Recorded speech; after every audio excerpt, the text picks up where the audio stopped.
कल CPI, PPI, retail sales, इन तमाम की रिपोर्ट्स जो शाया हुई उसमें ये बताया जा रहा था कि अमेरिका आइंदा हफ्ते जो 20 सितंबर को अपना इंटरेस्ट रेट की मीटिंग करेगा उसमें इंटरेस्ट रेट बढ़ा दिया जाएगा on the basis of these all reports.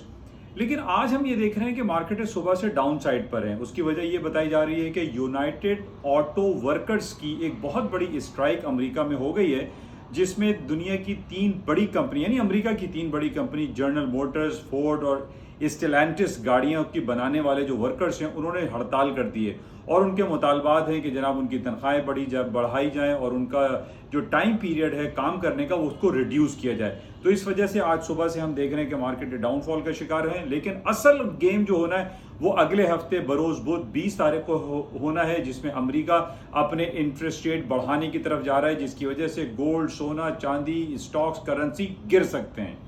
Thank you.